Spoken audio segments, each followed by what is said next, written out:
Quand on parle d'Arsenal, on cite souvent Declan Rice, Gabriel, Saka ou encore Odegaard. Mais aujourd'hui, j'ai envie de parler d'un joueur tout aussi important que cette saison, c'est Timber.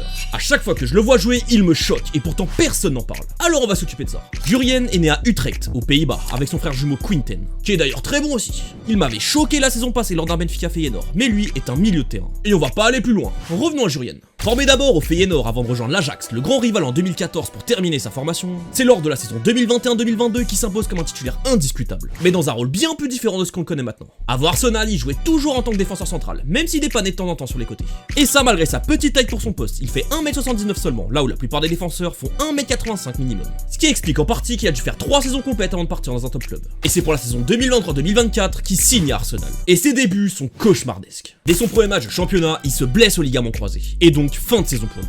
Et malgré ça, vous savez, dès la saison d'après, il revient à un très haut niveau, en mettant dans la poche des joueurs comme Barcola, Vinicius ou encore à peu près tous les ailiers gauche de première ligue. Et pour cette nouvelle saison, il est dans la même lignée, voire même encore plus impactant. Défensivement, il est toujours aussi fort, mais je le trouve bien plus important offensivement, même s'il était déjà, mais là il est bien plus proactif je trouve. Il n'est pas latéral comme Nuno Mendes qui prend tout le couloir et qui renverse tout sur son passage, ou encore un technicien comme Marcelo, mais il se rend toujours disponible et a un sens du jeu exceptionnel, il fait toujours les bons choix, que ce soit dans son placement, ses appels ou par ses passes. Et il a surtout une énorme activité, il joue toujours à haute intensité. Et il est aussi primordial pour garder l'équilibre de l'équipe, pour que Saka ne s'occupe qu'à attaquer et que le milieu de terrain puisse se projeter.